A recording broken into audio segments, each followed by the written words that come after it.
xaw a doy waar Sénégalais yëpp tiit xam nga ne démb Sadio Mané te espoir Sénégal di war a dem mondial bi moom Sadio Mané dafa doon am benn gaañu bu ndaw bu mu génn terrain bi waaye xibaar yi jógee ci maanaam journaux yu bëri ci France li mel ni journal L'Équipe dafa bind que Sadio Mané dafa forfait waaye ba léegi loolu leeragul wóorugul ñu ngi càmbar information bi pour mu gën a leer parce que xam nga ne coupe du monde bi enjeu yu ci nekk am na solo lool pour Sénégal te Sadio Mané sépp ko ñaanal moom Sadio Mané fekk information boobu xamante ne yenn journaux maanaam occidentaux joxe nañ ko fekk mu bañ a nekk dëgg parce que Sénégal espoir bu baax la Sadio Mané espoir Afrique la espoir ñu bëri seen i xamante ne moom mooy espoir Afrique espoir lu bëri ci coupe du monde bi Sadio Mané xam nga ne su mu toll ni ak oraam bi ak yaakaar bu ñu am ci coupe du monde bi ci information bu jibee jar naa ñu mun a taxaw xaar seetlu maanaam woo spécialiste bi waxtaan ak ñoom ñu ngi jëm a jokkoo ñi xamante ne ñoom ñoo nekk ci fédération sénégalaise de football ñu wax ñu parce que ñoom ñooy la meilleure source fii au Sénégal pour wax li xew ci mbirum Sadio Mané parce que docteur bi ak war nañu am information yi ñii di xamante ne tamit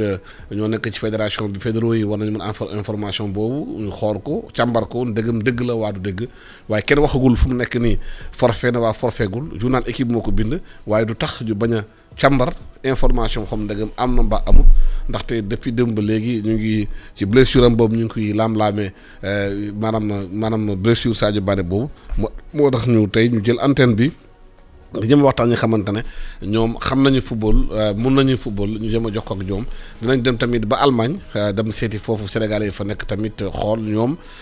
ndegam mun nañu lire allemand mun nañu lire journaux yi nekk foofu ñu jox ñu explication xamante ne am na faj foofa ci Allemagne ci mbirum Sadio Mané xam nga ne comme ni mu leen ko waxee dem mu dafa amoon blessure benn moment gars yi ne blessure bu ndaw la ba journal Équipe ak kii journaux yu bëri nekk foofa ca France ci Hexagone ñu mel ni Canal bind nañu waaye information dafa contradictoire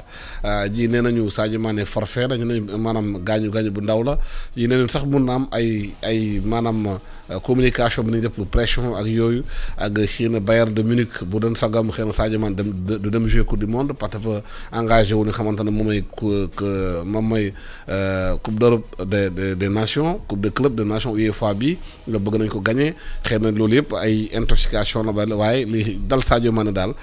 soxal na Sénégalais yëpp ndaxte Sadio Mané nekkul sax joueur sax maanaam simple joueur fii ci Sénégal dafa nekk ki nga xamante ne ñu bëri dañ ko nawlu dañ ko fonk dañ ko respecté ndax lu mu def réew mi lu mu def surtout dëkk bu dugg Bambali lu mu fa def am na solo lool maanaam tabax hôpital tabax fa école tabax fa terrain di toppatoo waa village bu Bambali nekk au cœur du monde ñëpp di jógee bitim réew di ñëw Bambali impact boobu moom ci tourisme Sénégal moom ci image yu Sénégal Sadio Mané icône la fii ci réew mi ak tamit boole ci modestie bi nga xamante ne doy na waar nit nga xamante ne yàlla may na ko lépp waaye mu wàccee boppam ba xamante ne Sénégal respecté ko jox ko gëdd bi nga xamante ne suñu héros national la moo tax lu laal Sadio Mané laal Sénégalais bu nekk foo munta nekk moo taxit teg ñu jël antenne bi tey di ci waxtaan di jëm a jokkoo ñu xamante ne suñu maanaam naatangoo yi nekk fii ci kër ñoom Babacar Ndaw Faye ñoom Sékou Seydi ñoom ñëpp ñu taataan information yu ñu war a am ci affaire boobu ñu xool kan moo nekk ci antenne bi ba léegi gisuguma dara de Fatimata ci antenne bi léegi ñu jël commencé par papier bi xamante ne kii di Mame Abdou Kassé def na ko ñu déglu ko déjà ci affaire boobu ñuy information yu laam-laame. L'information a fait l'effet d'une bombe dans la planète football en général et au Sénégal en particulier, alors que le club bavarois s'était montré plutôt rassurant sur l'état de santé de Sadio Mané en évoquant un coup sur le plateau tibial tôt ce matin. La blessure serait finalement plus grave que prévu puisqu'elle touche un tendon. D'après des sites et quotidiens sportifs comme l'équipe RMC Sport, AS et Tagat qui ont divulgué la nouvelle, cela nécessiterait finalement plusieurs semaines d'arrêt pour le meneur de jeu des Lions, synonyme de forfait pour le mondial. Un malheur n'arrivant jamais seul, Aliou Cissé qui doit rendre sa liste de joueurs sélectionnés pour la Coupe du Monde dans 2 jours n'envisageait pas un tel scénario. Toutefois, l'espoir de voir Sadio Mané fouler les pelouses qatariennes peut être permis, mais il est mince vu la sensibilité de la blessure contractée par le joueur.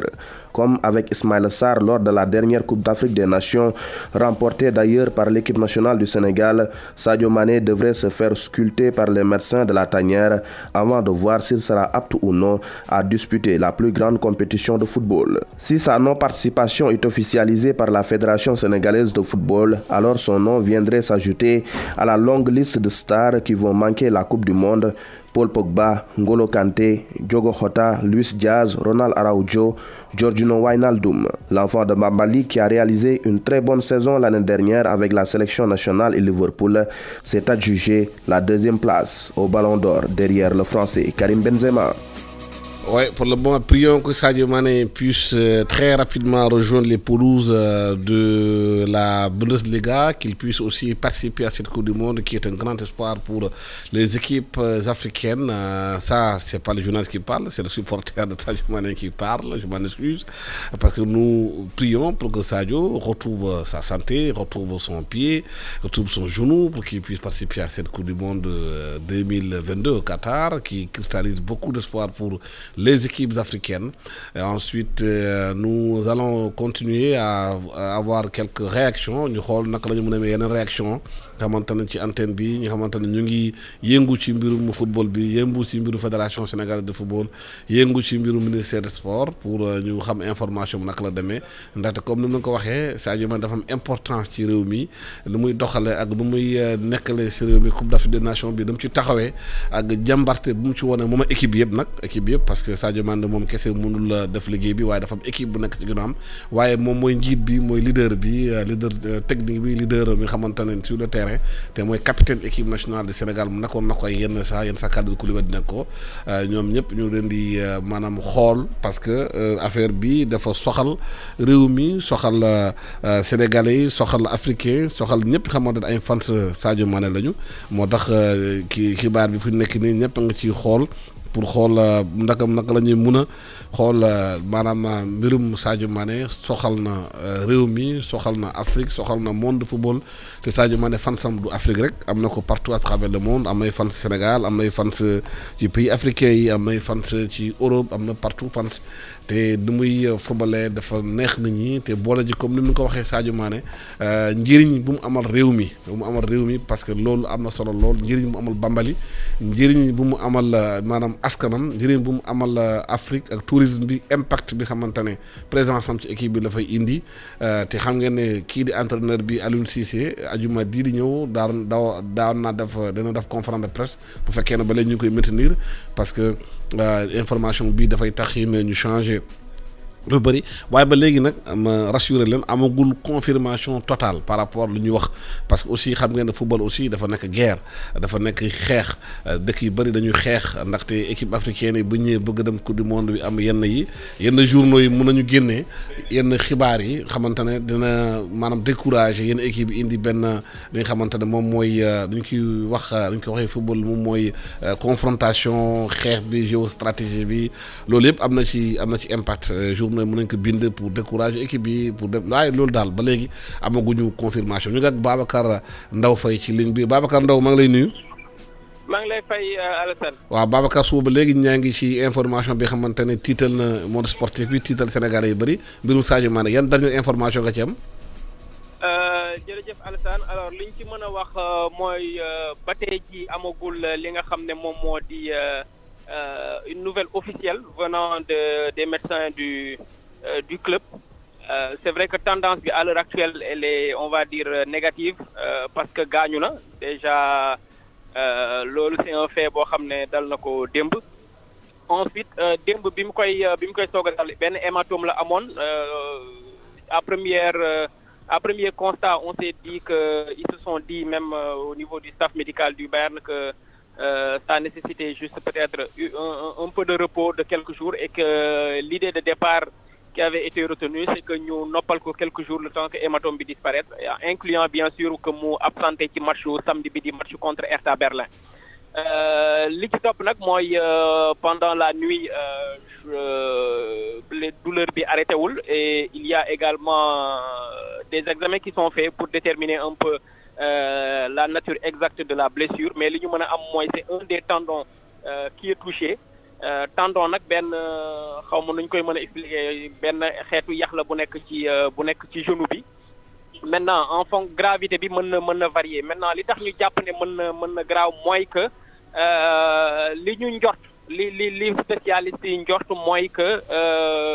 mën na nécessiter opération te bu nécessiter opération xeetu blessure bi ñu njort bu nécessiter opération dafay laaj absence su 6 semaines maanaam weer ak genn wàll jëm ñaari weer te coupe du monde bi xam nga ne boo demee ba final sax ci weer lay tënku. loolu mooy source d'inquiétude bi mais comme ci wàllu dossier médical lañ nekk tant que li nga xam ne moom moo di résultat examen yi génnagul mënoo avancer avec exactitude que lii la que lële la en tout cas li ñu am également mooy que pendant la nuit d'hier ak tey ci suba si autorités yi nga xam ne ñoom ñoo ŋànk football bi ku ci mel ni Ablaye Sow jokkoo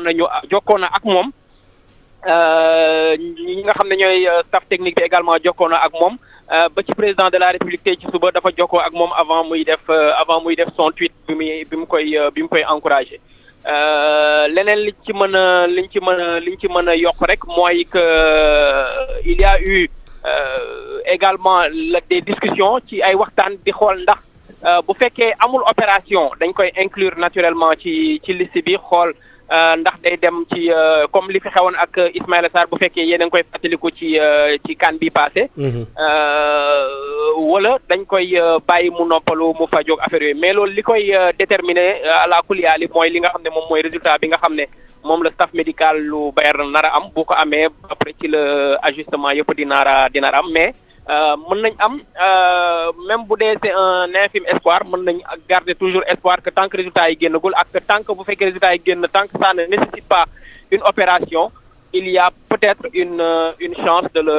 le voir inclus dans la liste. Maintenant la différence avec le cas Ismaïla Sarr pour ñëwaat ci rek mooy que Ismaïla Sarr c'était en Coupe d'Afrique on savait à peu près que ñun ni ñu ko doon waxee sur immédiat on avait l'assurance que au bout d'une dizaine de jours qu'il allait réintégrer le groupe. Là, on n'est pas exactement dans le même cas parce que blessure au genou là. Ensuite, âge également du benn Ismaïla Sarr est presque de 10 ans plus jeune que Sadio Mané. Ça peut jouer sur le temps de récupération ak yooyu yëpp discussion yooyu yëpp mi ngi continuer diggante ñi nga xam ne ñoom ñoo yore équipe nationale ñi nga xam ne ñoom ñoo ŋànk football bi pour voir un peu la meilleure décision à prendre mais toujours est-il que le plus important à l'heure actuelle c'est surtout la santé de Sadio Mané parce que mu nekk ci équipe bi te santeem baaxul tamit amul du doon li ñu gënal donc le plus important je pense que li ñëpp war a xalaat mooy la santé du joueur d'abord def loolu que c'est la première priorité après li ci des c'est vrai que ça peut en cas d'absence ça peut être une très grosse perte mais ça reste du football. D'autres grandes équipes ont fait de grandes compétitions sans leurs meilleurs joueurs. Même si, encore une fois, je dis, il ne faut pas exclure aucune possibilité à l'heure actuelle. waaw pour le moment ñu ngi xaar maanaam officiellement lii médecin Bayern ni di def wax ci moom ba pare est-ce que bu ñu defee loolu ba pare quel que soit résultat bi ñu joxe médecin aussi équipe nationale Sénégal am nañu possibilité aussi def contre-expertise. waaw yoon may na leen ko parce que ci wàllu compétition internationale moom boo sa équipe nationale sa médecin bu la neexee c'est son expertise qui fait foi maintenant damay wax ne souvent généralement on gère les clubs au cas par cas xam nga club boo nekkal en conflit comme c'était le cas avec Watford bokkul forcément ak club boo xam ne relation yi ñu ngi en au beau fixe boo xoolee Watford on savait que y avait presque un conflit qui était là parce que joueur bi à un moment donné bëggoon na dem et cetera club bi bëggoon ko forcer boobu on savait que le club avait intérêt à retenir le joueur pour mu bañ a dem Coupe d'Afrique ñun bi ñuy joxe xibaar ne Ismaïla Sarr quoi qu'il en soit dina nekk ci CAN bi on savait qu'il y avait ces tractations là la différence c'est que avec le Bayern la situation a changé boo leen seetloo Bayern bi fa Sadio demee ba tey il a été vraiment accueilli à bras ouverts par des dirigeants yoo xam ne ñoom ci seen bopp c'est des anciens joueurs qui ne vont pas ñoo xam ne duñu jël décision juste pour mu neex leen rek pour ñu téye Sadio Mané alors que ñu ngi bàyyi seen yeneen i joueurs je pense que depuis le début c'est un club qui a toujours tout fait pour mettre ko à son aise ba ci li nga xam ne moom moo di CAF Awards bi muy jógee États-Unis alors qu'ils étaient en préparation club bi amoon na possibilité retenir ko foofu ak mais dañu ko yónni dañ ko yebal jox ko jet privé jox ko un membre de l'encadrement le manager du staff Sonny Jürgen mu ànd ak moom ci jet privé bi ànd ak moom ba Bayern. Je pense que boo leen xoolee ci image ITV am na ci moment boo xam ne mi ngi ci doon réagir pour wax ne moom il était là pour le bien-être du joueur, c'est son travail, et que Sadio Mané c'était le joueur le plus important et que lépp lu ñu mën a def ñoom pour son bien-être dinañ ko def. Donc je pense que dans cette situation là médecin au Bayern lu mu ci wax ça devrait faire foi, lu ñu mën a jàpp la. te xam ne amuñ ñoom benn intérêt pour joxe un diagnostic juste pour retenir le joueur parce que c'est leur joueur principal et ils ont tout fait jusque-là pour le mettre dans les meilleures conditions. Après Sénégal bu fekkee dafa bëgg a dem ci loolu tamit ça peut être une possibilité, mais à mon avis amul njëriñ dans le cas présent. mais xam nga quand même journal L'équipe journal bu ñu xamante ne quand même ci affaire sport am na ci autorité am na notoriété. te information yu souvent ñuy bii ñoom journal L'équipe bariwul luñ ko weddi parce que source yenn saa dañ koy am dafay gën a leer est-ce que équipe xibaar bu ñu joxee mën nañ ko douter. waaw bon après man du ma évaluer un peu information bu jóge ci beneen confrère, je sais pas sur quelle base la jógee, je sais pas lan mooy les sources. Je sais que juste que à l'heure actuelle la tendance c'est que on risque d'aller vers une opération te bu ñu demee ci opération dafay forfait. Maintenant ce n'est pas encore officiel et les médecins du club n'ont pas encore donné les résultats du scan pour déterminer un peu la nature exacte de la blessure ak la durée d'indisponibilité. Maintenant quant à li nga xam ne moom moo di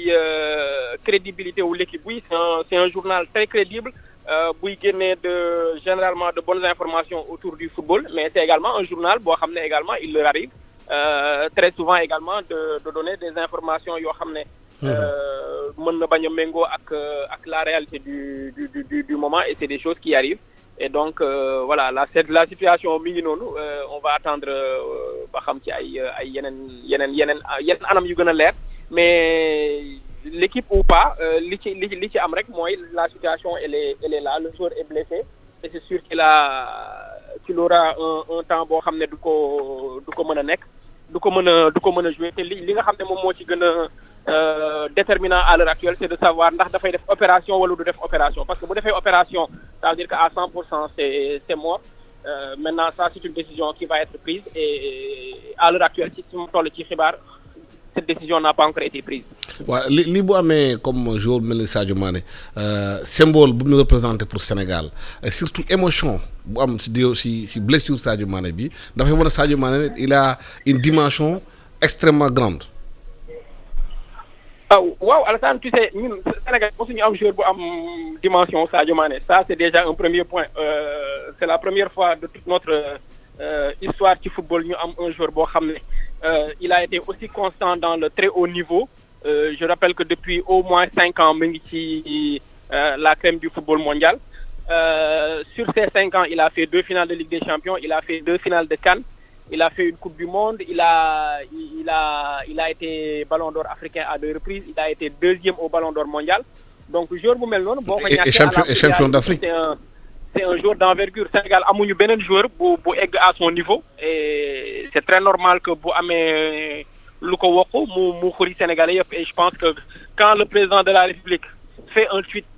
pour parler de la blessure d'un joueur, ça veut dire un peu place bi nga xam ne joueur boobu am na ko ci xolu Sénégalais, et loolu c'est très naturel que réaction yi ñëpp un peu am un peu li nga xam ne moom mooy seen xel yëpp ci nga xam ne moom moo di situation. waaw nga garder ligne bi Babacar, ñu dem Allemagne fekki fa suñu naatago suñu xarit bu tudd Tiendou Cissé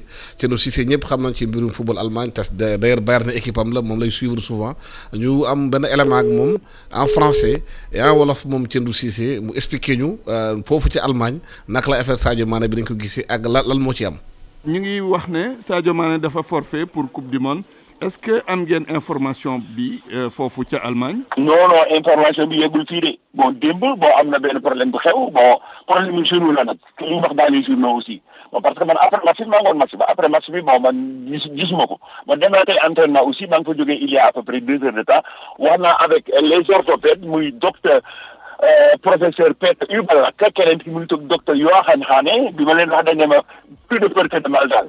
waaw nekk na loo xam ne bon c'est un problème boo xam ne bon ça va se régler les prochains jours alors defe naa sax le match prochain contre Schalke 04 je crois Sadio Mané dina fa bas. Est-ce que am na média allemand bu ci wax. benn média allemand waxul ci loolu bon man am na ay journaux yu ma découvert parce que bon j'ai eu beaucoup d'appels venant du Sénégal ñu bëri woo nañ ma di ma laaj problème boobu une trentaine ou bien une quarantaine d'appels am na ñu xam ne envoyé naa leen ko sax sur WhatsApp li nga xam ne moom la journaux yi wax. mais vraiment nekk na lu xam ne lu léger la quoi. yow da nga faral di jokkoo ak Sadio Mané est-ce que jokkoo nga ak moom depuis démb.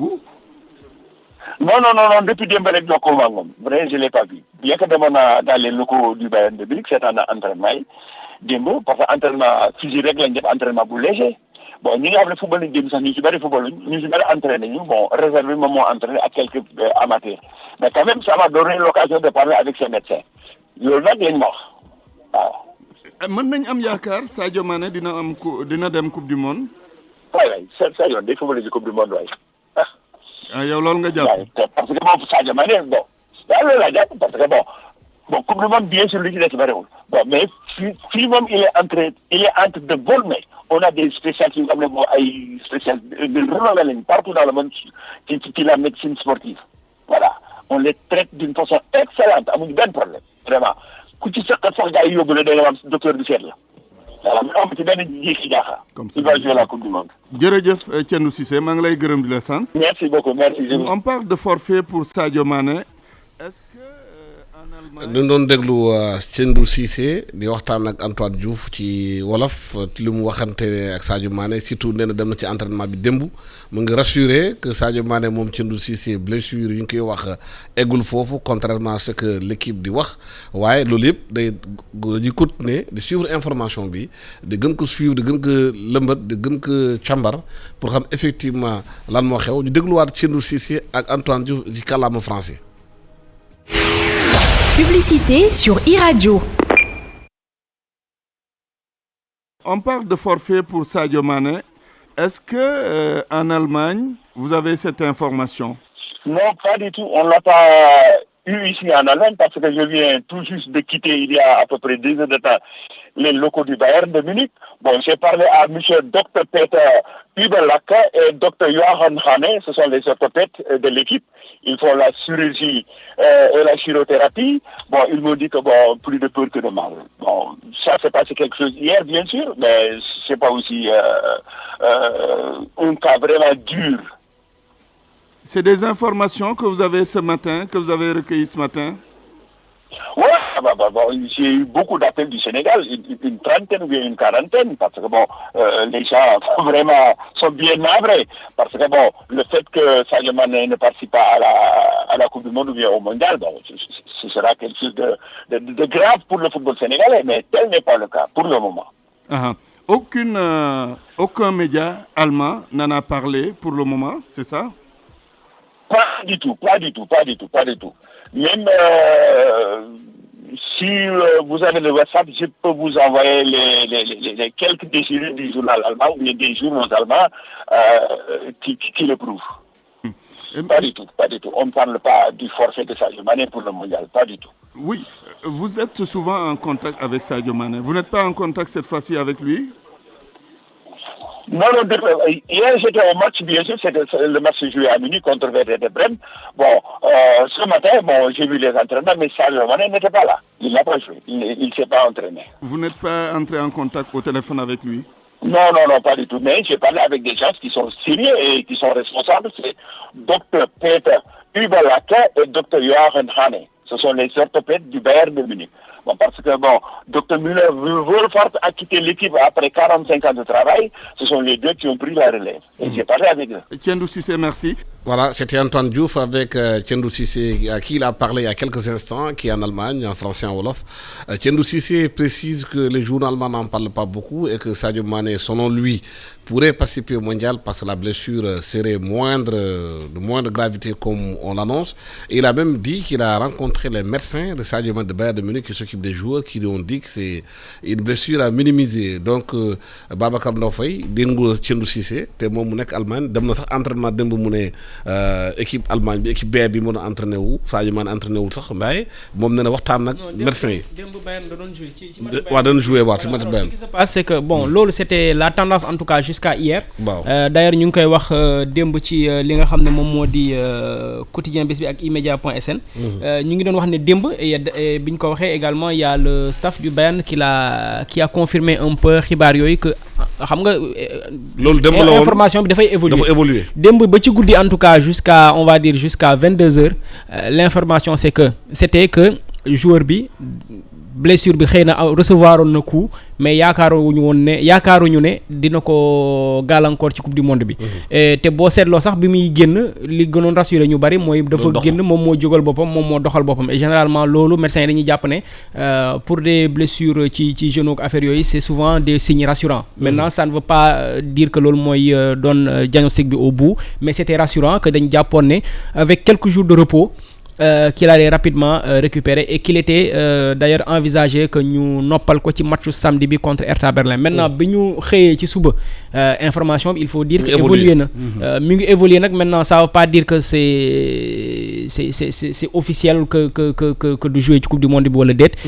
mais fi ñu ci mën a toll ci xibaar c'est que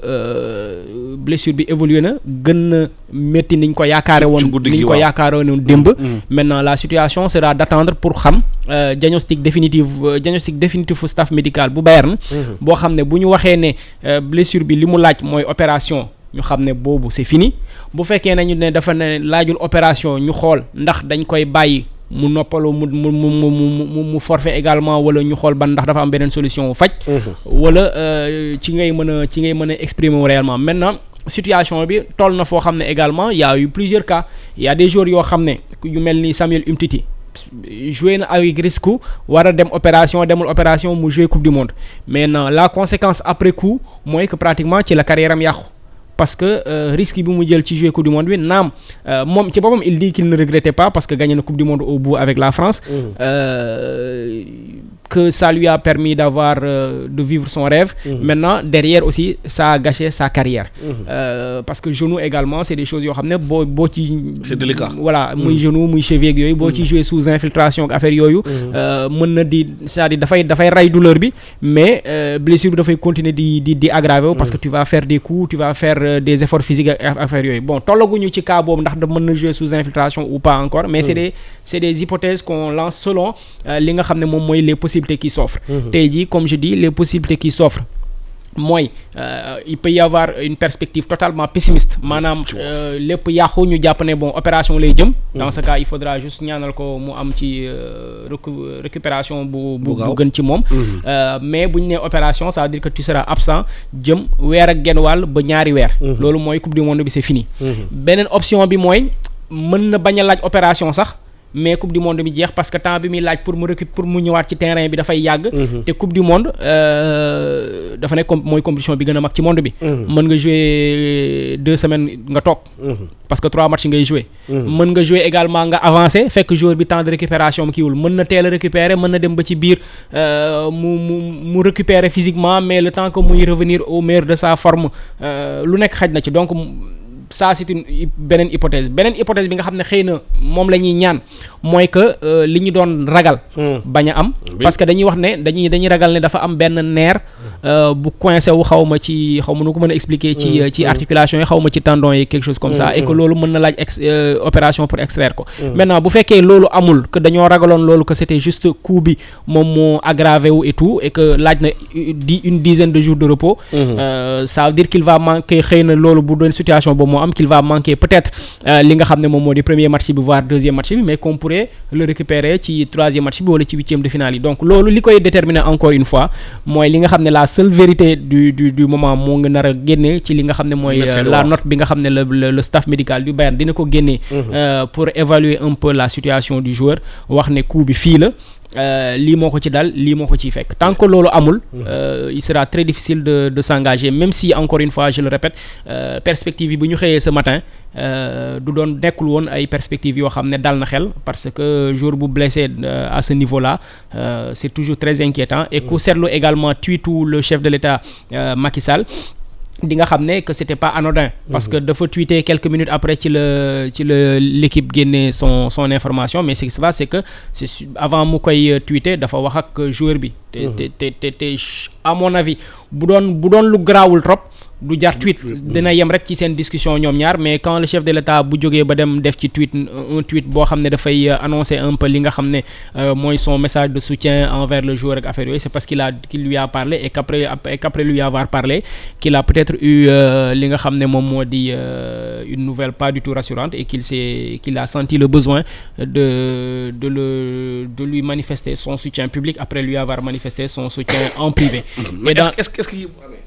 coupe du monde bu ñuy def coupe du monde mënuñ trouver ci instant damay waxee nii rek parce que man affaire Sadio Mané bi daf ma troublé est-ce que mënuñu ba fexe ba coupe du monde bu amee joueurs yi football ci club yi jouer moins de matchs.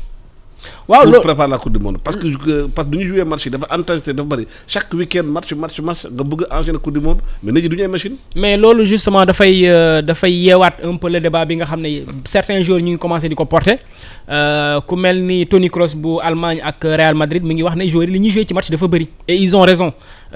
coupe du monde bi dafa dem ba nga xam ne les gens se demandent est-ce que du amul un business derrière des autorités yi nga xam ne ñoom ñoo ŋànk football.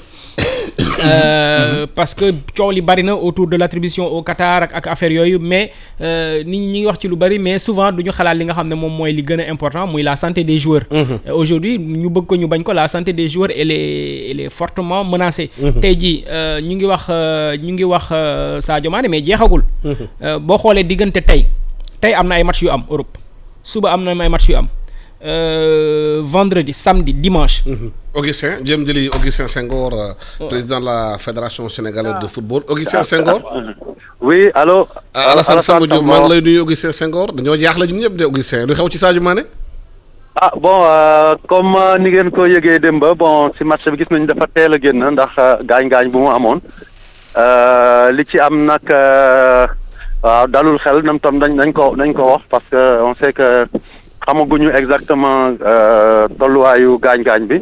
mais nuróol na lu sérieux information yi ñu am nag ñun au niveau de la fédération amaguñu confirmation boo xam ne bu wóor la parce que comme affaire docteur la il faut que ñu jot li nga xam ne mooy information yi docteur yi Bayern di ñu jox pour ñu mën a jàpp rek ne gaañ-gaañ bu sérieux la ak maanaam diiru bu mu war a toog pour mën a faju donc su ñu xamee loolu la ñuy mën a communiquer officiellement mais li ñu jàpp rek xëy na comme ni nga ko waxee njàqare am na parce que Sadio xam nañu mooy kan li muy tekk ci équipe bi nañu ñaan yàlla rek déjà moom ci boppam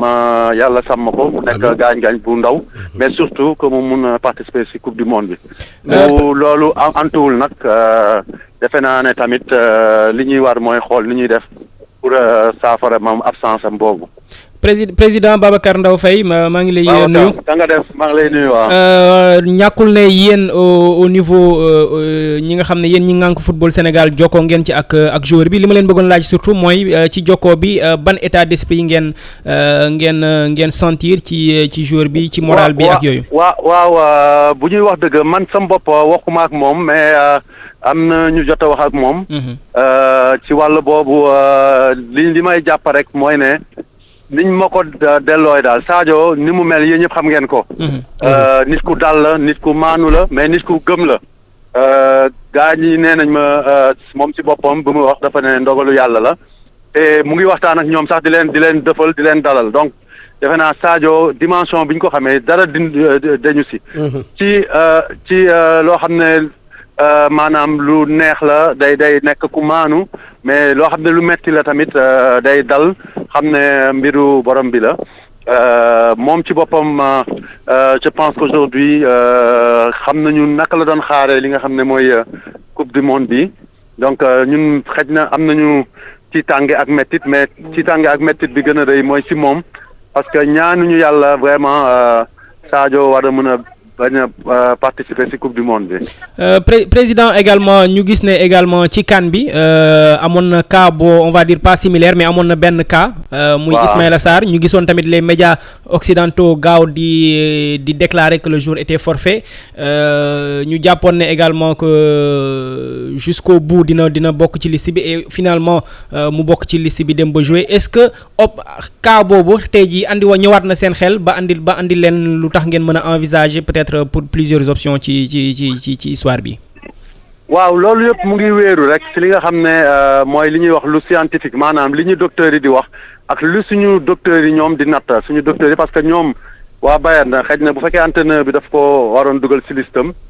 ñoom dinañ ñu yónnee xibaar que dafa gaañu waaye tam jox ñu firndeel suñu médecin dinañ ko analyser bu ñu gisee ne am na yoon may nañu sax ñu oo ko pour mu ñëw pour ñu xool tolluwaayu gaañu comme ni ma waxee dinañ ko def. mais après li am solo tamit defe naa mooy ñu xool li gën ci Sadio Mané bu fekkee ne ak moom tam li mu bëgg bu fekkee ne moom sentir na moom ci yaramam ne mën na jouer en ce moment ñu dinañu ne club bi joueur bi de moom nee na yëgul dara ñun bëgg nañu ko suñu docteur yi xool ko saytu ko xam lan moo nekk ci moom ndax mën na jouer do fekkee ne nag comme ni ngay wax loolu du lu bees parce que defe naa compétition yi mës a am yëpp boo seetee bu baax. dal nañu depuis temps yi Jafra Sakho ak équipe am gaa ñi indiloon nañu ay jafe-jafe mais ci bii defe naa ñëpp seetaan nañu match yi te ñëpp xam nañu kan mooy Sadio Mané mun naa fàttali rek ne kan bële mujjee Liverpool bëggoon na ko tere jouer ci match bi ñu joué contre Cap-Vert ba mu gaañu mais moom ci boppam moo ne ñun ñëpp mun nañu président entraîneur man damay jouer je me sens bien dama war a sol sama maillot équipe donc xam naa ne moom si se sent bien dinañu ko wax et en ce moment dinañ jël matukaay yëpp mu ñëw wuyu si bu loolu mënul nekk nag moom la ñuy jiital santeem wér-gu-yaramam la ñuy jiital duñu def forcing rek pour indi ko dañ koy bàyyi am na yeneen naataangoom yu fi nekk yoo xam ne amaana ni ma koy waxee depuis démb ba léegi Sadio Mané ci équipe il est irremplaçable ni Mbappé mel ci France ni Neymar mel ci Brésil Sadio Mané noonu la mel ci ñun mais football day toll foo xam ne moom ak naataango mi taxawal nañu loo xam ne et puis entraîneur bi taxawal na loo xam ne bu fekkee ne mënuñ ko remplacer comme ni mu ko waxee mën nañ ko compenser te compensation bi du nekk benn joueur mënul remplacer moom ci jëmmam rek Sadio Mané mais équipe bi yëpp dinañu mën soppaleku ba nga xam ne li mu doon def ñoom ñu séddoo ko pour que équipe bi mën continuer atteindre ay objectifs am ngir Sénégal yi mën continuer bëgg mais aussi pour que Sadio Mané fi mu nekk ne sama nawlay footballeurs yi sigil nañ ma wane nañu Sénégal du man kenn équipe la d'abord balaa man may nekk rek tollu équipe boobu ki gën a fës ci équipe boobu. mais président kañ ngeen di yaakaar ne médecin Bayern ni dañ leen jox xibaar bu leer ci Sadio Mané. tey parce que xam ngeen ko ñu ngi jokkoo ak ñoom parce que tamit ñoom tamit xëj na mbir mi diis na kii ba xam ne xëj na bëgg nañu am toutes les garanties parce que comme ni ngeen ko waxee. lépp lu ñu def te woyofal ko rek mën na indi coow parce que Sadio toll na tey ci Sénégal askanu Sénégal mais même askanu Afrique parce que depuis démb même Afrique yëpp ku nekk mu ngi may oo président fédération yi waa CAF yi ñëpp ñu ngi may oo naan ma li ñuy dëggal lan la ak yooyu donc ñoom xam nañu ne waruñu caaxaane loolu donc man si sama xel bu gàtt dañuy jël temps bi war pour xool ndax li mën nekk ak joxe xibaar yoo xam ne yu wóor la donc loolu def naa fii ak ngoon dina leer et en ce moment là bu dul fédération bu génnee bataaxal Aliou Cissé suba buy def listam dina joxe ay explication ndax Sadio day bokk wala du bokk te si yan anam lay bokkee bu fekkee dafa war a bokk ak wala bu bokkul tam lan moo tax bokkul. justement ci wàllu boobu laa la bëggoon relancer suba la Aliou Cissé di génnee li nga xam ne moom moo di liste bi on suppose que à 24 heures liste bi daanaka pare woon na te xel mën na nangu ne Sadio mi ngi woon ci liste bi est-ce que situation bi dafay andi un peu modification est-ce que da ngeen di xaaraat avant est-ce que da ngeen di repousser un peu l'annonce de la publication wala est-ce que da ngeen koy maintenir inclure ko ci liste bi en attendant d'y voir plus clair wala lan moo ci liñ ci mën a jàpp. ba fu ñuy toll nii jàpp naa ne kenn dàqul li nga xam ne mooy conférence de presse coach bi kon donc loolu te tamit defe naa fédération bi tey yàgg na di dem ci compétition yi at yi ñu génn compétition yi mag yi ba coach bi buy defar liste maanaam day prévoir scénario yëpp c'est-à-dire saa yu tabbee nit ci poste mu ngi xalaat bu kooku nekkul fii kat moo koy remplacer donc moom ci xelam xam naa loolu dugal na ko te comme tam dañu ne coupe du monde bi liste élargie la taxu koo am enjeu noonu coach bi mun na dégager listam def ay possibilités yoo xam ne selon comme les cas yu mun présenté wu mais je ne pense pas que fi ñu toll mu jar ñuy reporter parce que déjà suba la waroon joxe liste bi lu samedi maanaam nit yi commencé déplacé wu pour dem Paris.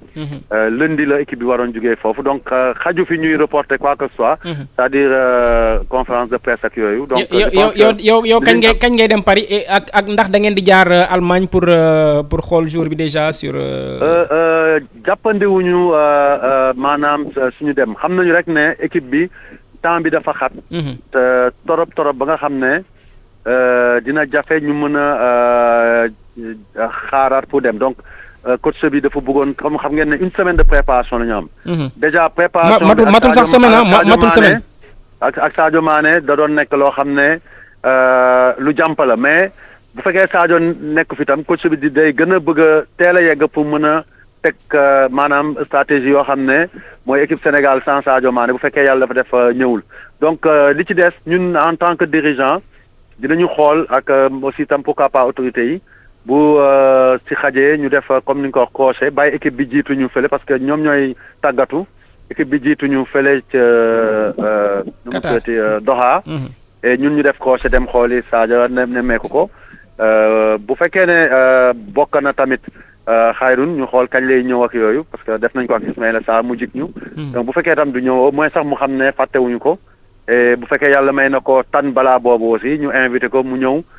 jàppale ay moromam ci coupe du monde bi. waaw président xam nga même si tribune yi lay nekk wala si vestiaire yi pour encourager leen. waaw xam nga affaire Sadio Mané bi créé na émotion bu bëri ci réew mi parce que Sadio Mané c'est pas n'importe qui Sénégal bu mu amee équipe ba léegi dimension bu Sadio Mané yore macha allah. Sénégal yi bëri nañ ko gis surtout lu muy def ci social. impact moom ci réew mi. justement gestion psychologique joueurs yi ci loolu naka lay demee. waaw ci wàll boobu xam nga nous depuis des années bu fekkoon ne côté boobu sooxe woon na defe naa yéen taskatu xibaar di ngeen ko yëg tey toll nañu foo xam ne nous sommes très proches des joueurs lu ci am dañuy nemmeeku bu dul man muy ministre Ablaye Sow wala muy keneen wala coach bi après dañuy waxante suñu biir kenn si ñun contacter joueur bi xool nu mu def envoyante ay message ak yooyu bu fekkee ne gaañu bu garaawloo aussi nañu def suivi bi. donc loolu ñu mës a def te si loolu la ñuy continuer comme ni nga ko waxee nag Sadio duñ ko nattable kenn ak ni dara parce que am tolluwaayam moo ko laaj ci xolu sénégalais yëpp ci xolu Afrique sax defe naa wala sax monde bi. parce que Sadio dafa joxe comme ni ko sànq Babacar Ndaw Faye waxee. ay find ci maanaam xarañam ci football mais aussi ay findam ci xol ci baax ak yooyu ba nga xam ne tey li ñuy wax icône. boo koy dégg du rek ne mën naa jël bal dóor ko ci camp yi wala fukki yeneen dimension yi ñoo tax tey Sadio nit yi fonk ko te kooku mérité na taxaw maanaam suivi ak attention bi gën a rëy te loolu dinañ ko def bu neexee yàlla du ñu négliger dara mais comme ni ñuy wax rek il faut que ñu yëgoo ak clubam yëgoo ak moomam par exemple pour dem seeti ko waruñu jékki-jékki ne jippeetek wàcce il faut que ñu wax ak moom ba mu wax ñu ne fan lay nekk fan lañ ko mën a gisee ak yooyu loolu yëpp dinañ ko dox ci jëmmi jamono. jërëjëf dimension boobu dina tax dañu génnee course yi génnee tamit maanaam chapelet yi. waaw loolu lu am solo la. waaw. lu am solo la defe naa bu ñu demee ba yegg fii ñaan yu bare yi nga xam ne nit yaa ngi koy def ci suñu équipe bi suñu joueurs yi moo ñuy indi fii léegi nag àddina nattu ci la bokk. mais nattu comme ni nga ko waxee Alassane Samba ñaan moo koy fànk. donc nañu ñaanal Sadio. ñaanal suñu équipe bi. damay fàttali rek sànq maa ngi koy wax ndeysaan benn soxna mag bu ma tasel fii mu ne ma waaw lan moo dal suñu Sadio Mané ma ne ko daal li ko daal nañ koo bàyyil yàlla parce que ma fàttali ko ma ne ko bi ñuy ci ndorteelu at bi ñuy dem Coupe d'Afrique ba ñu jékki-jékki am 16 cas de Covid dont 11 joueurs. ñun ñu ci bare dañu ne woon équipe bi daal dootul dem parce que mënuñu am loolu yëpp te duñu gis nga yàlla mujjee nañu sutural. ni ñu suturaloon noonu. nattañu d'abord doo ñu sutural nañu ñaan yàlla ci gaañ-gaañ Sadio Mané bi mu nekk nattu boo xam ne sutura moo ciy topp. Oui, président en français pour ceux qui ne comprennent pas Wolof, qui sont avec nous, qui vivent parmi nous, les étrangers qui vivent parmi nous, qui sont des supporters de Sadio Mané, qui aiment l'équipe nationale du Sénégal. Président Augustin Senghor, Sadio Mané, on annonce une blessure de Sadio Mané. Est-ce que vous avez une confirmation qu'il ira à la Coupe du Monde ou pas? Oui, écoutez, Alassane Samba, à ce stade, nous ne pouvons pas nous prononcer officiellement parce que nous sommes en attente de la notification officielle de la part donc de son club. Le Bayern, il s'est blessé avec son club. Quand le joueur se blesse en sélection, nous avons l'obligation d'informer le club et c'est donc réciproque. Ils doivent nous informer, ils vont le faire. Nous sommes entrés en contact avec l'entourage de Sadio Mané, avec lui-même, mais aussi avec le club depuis hier. Nos médecins vont être pendant toute cette période en contact avec les médecins du club pour pouvoir non seulement avoir les bonnes informations, mais aussi prendre la meilleure décision. Parce qu'aujourd'hui, à ce stade-là, nous attendons non pas une information par la voie médiatique, mais une information par la voie officielle pour pouvoir savoir si Sadio Mané est que nous avons encore un mince espoir, mais aussi nous sommes réalistes. Nous savons qu'aussi un sport de haut niveau rime avec blessure. Nous ne sommes pas les seuls dans ce cas-là, mais ça frappe là où ça fait le plus mal pour nous parce que Sadio Mané, on sait ce qu'il représente dans notre équipe. Il est irremplaçable pratiquement. Et nous espérons pouvoir le récupérer au moins en cours de compétition si l'entraîneur l'estime. Mais à défaut, on fera contre mauvaise fortune bon cœur et on essaiera de travailler à compenser son absence. Sadio Mané est irremplaçable, mais je pense que par la volonté collective, par l'engagement collectif, nous pouvons suppléer par une compensation de chaque joueur son absence pour que les résultats qu'on aurait pu avoir avec lui soient préservés. Président, on sait que vous ne lui avez pas parlé personnellement, mais des membres de votre comité exécutif de la fédération, certains d'entre les responsables du football sénégalais lui ont parlé. Est-ce qu'on peut savoir dans quel état d'esprit le joueur il est malgré cette nouvelle? Écoutez, je pense que ce qui fait la particularité de Sadio, c'est qu'en toutes circonstances, il garde sa foi, il garde son humilité, il garde sa force, parce que sa force, c'est une force tranquille, mais face à toutes les conjonctures, il sait s'adapter. Quand il est récompensé, comme dernièrement au Ballon d'Or, vous voyez comment il garde son humanité, mais aussi quand il est dans des moments durs, il sait être stoïque, être courageux, être croyant. Et l'autre fait important aussi, on le sait, et c'est ça qui nous rassure avec lui. S'il ne vient pas, c'est qu'il n'aura pas pu venir parce que Sadio nous a donné des gages d'engagement. La dernière Coupe d'Afrique est là pour l'illustrer. Quand contre le Cap-Vert, il s'est blessé et que Liverpool,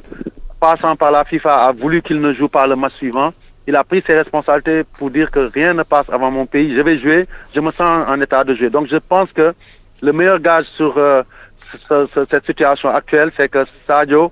saura si lui il est apte à jouer ou non. S'il nous dit qu'il ne peut pas jouer, tout le monde saura que c'est le cas. Donc on n'a pas d'inquiétude à avoir. Et Sadio reste, comme je l'ai dit, ceux qui lui ont parlé m'ont rassuré en me disant, et donc c'est le ministre Ablaye Sow, c'est Bakary Cissé aussi, donc en me disant que Sadio, il est resté zen. Et d'ailleurs c'est lui-même qui consolait les autres en leur disant, Ndogoli Yalala, que c'est la volonté divine. Et en tout cas, il sait que quoi qu'il arrive aussi, il sera avec l'équipe soit sur le terrain, soit par le cœur. Président, cette histoire fait également penser à l'affaire Ismaïla Sarr pendant la Coupe d'Afrique. Est-ce que vous avez fait un peu le parallèle en vous disant que peut-être qu'il faudrait l'inclure dans la liste et attendre un peu de quoi il adviendra selon l'évolution du Sénégal dans la compétition? Aucune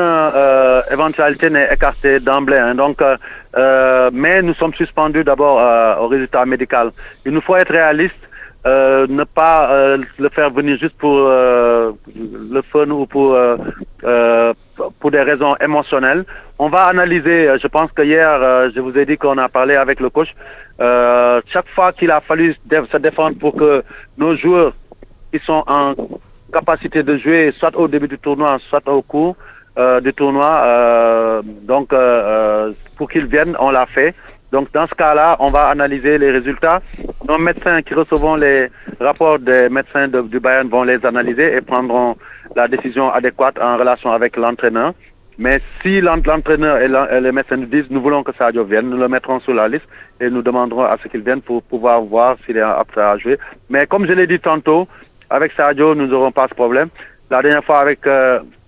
Ismaïla nous a beaucoup aidé parce que lui-même, il a pris son téléphone, il nous a appelé en disant Président, coach, moi je veux venir jouer. Si vous voulez de moi, même sur une moitié de tournoi, je viens. et il a fait. Donc ça, je sais aussi que Sadio, s'il y a une once de chance qu'il vienne, il le fera. On ne s'inquiète pas, mais il faudrait juste qu'on se base sur des situations réalistes et qu'on soit quand même maître de nos nerfs, qu'on sache que aujourd'hui il ne sert à rien d'ouvrir des fronts ou bien de faire venir un joueur alors qu'il doit rester se soigner pour son club. Parce que ce qui prime avant tout et après tout, c'est d'abord la santé de notre joueur. Il ne faut pas qu'on prenne des risques pour Sadio. Mais je pense que s'il y a cette possibilité, comme vous dites, nous aviserons et nous prendrons la meilleure décision. Mais président, le coup du monde, le Sénégal sans Sadio Mané, si c'est avéré, c'est quand même un coup dur pour le Sénégal, c'est un coup dur pour les joueurs de l'équipe nationale, et ensuite il y aura un impact financier. Oui, certainement que quand on perd un joueur comme Sadio Mané, forcément ça a un impact. Je pense que depuis hier, je ne suis pas le seul à n'avoir pas bien dormi parce qu'on était suspendu et on reste suspendu au diagnostic final donc sur le plan médical. Je dirais que simplement pour le Sénégal, Sadio est irremplaçable. Les joueurs ne m'en voudront pas si je dis que numériquement, aujourd'hui, poste pour poste, ça sera difficile de trouver un autre Sadio Mané. Mais par contre, nous pouvons compenser. Compenser, c'est faire en sorte qu'avec le groupe qu'on a, qui a un vécu commun, qui a su de temps à autre jouer sans Sadio Mané, avec l'expérience de l'entraîneur de son staff, la connaissance du groupe, qu'on puisse collectivement pallier à son absence par un investissement de chaque joueur, plus qu'auparavant, pour faire en sorte que lui-même se rende compte que ses coéquipiers ont été à la hauteur et se sont donnés à fond pour faire en sorte que le Sénégal puisse briller. Et d'un autre côté, je disais à quelqu'un que aujourd'hui nous sommes dans la même situation qu'auraient été donc les Français, l'équipe de France s'ils avaient perdu Mbappé, ou le Brésil s'ils avaient perdu Neymar. Il y a des joueurs qui sont des icônes dans un groupe, qui sont des accélérateurs de particules qui pèsent dans un groupe selon qu'ils sont là ou qu'ils ne sont pas là. Et Sadio en fait partie. On ne va pas se voiler la face. Un Sénégal avec Sadio Mané, forcément n'est pas le même sans Sadio Mané, c'est clair. Et ça, c'est une grosse perte pour le Sénégal. Et aussi pour l'Afrique et ses chances de briller. Mais nous ne sommes pas dans le fatalisme. Nous pensons qu'avec le groupe qu'on a, avec la motivation qu'on aura, nous pourrons combler son absence. Il y a quand même aussi un impact financier, les sponsors qui viennent, parce que c'est Sadio Mané qui est là. Comment? Il y a un impact aussi financier. Quand les sponsors viennent, c'est parce que Sadio Mané est là aussi. Oui, essentiellement, mais pas que. Je pense qu'aujourd'hui, les sponsors sont là aussi parce que l'équipe nationale, justement sous le leadership de Sadio Mané, a su se hisser en haut du football africain et est en train de chercher sa place, de trouver sa place au niveau mondial. Et je pense que les sponsors, c'est vrai, seront un peu refroidis, mais il suffira que nous puissions gagner un seul match ou deux pour que l'effervescence revienne. Et moi, je suis confiant que même si d'aventure Sadio ne venait pas, ses coéquipiers pourraient montrer que au-delà d'être une équipe qui repose seulement sur un joueur, il y a un collectif fort, puissant, qui sait au moins sur un tournoi pallier à l'absence d'un joueur incomparable et incontournable qui est Sadio Mané. Juste une dernière question, Président. Et là, c'est pour interpeller le dirigeant de Sportif International. Est-ce que cette histoire-là ne met pas encore en lumière le fait que les joueurs sont surutilisés, jouent beaucoup trop de matchs avec les compétitions qui sont multipliées par les instances internationales? Oui, c'est clair que le débat est posé depuis plusieurs années sur le football business, sur le volet sportif, sur l'intégrité physique des sportifs, des joueurs. Et je pense quelque part qu'aujourd'hui, il y a un grand questionnement qui doit se faire au niveau des instances. Et il est posé. Je sais qu'au niveau de la FIFA, le grand combat, c'est faire en sorte qu'on ait un calendrier plus rationnel qui laisse la place au repos pour les joueurs, mais aussi à plus, je dirais, d'aération du calendrier international. Parce qu'il est clair, quand on regarde le nombre de matchs qui a été joué depuis le début de cette saison, et l'année dernière, un Sadio Mané qui a joué beaucoup de matchs avec son équipe nationale, qui n'a raté aucun match, et pratiquement aucun match avec Liverpool en fin de saison et le Bayern depuis le début de la saison. C'est normal qu'il puisse en sentir le contre-coup. Et il n'est pas le seul. Il y a des pays qui sont plus mal lotis que le Sénégal. Je donnerai l'exemple de la France. Aujourd'hui, qui perd Pogba et N'Golo Kanté au milieu et tant d'autres. Donc, je pense que c'est un gros problème qui mérite réflexion. Et j'espère que nous autres autorités internationales, nous saurons prendre exemple sur ce qui se passe actuellement pour changer le tir. Le football reste beau, mais le football n'a pas besoin de plus de matchs pour rester ce qu'il est,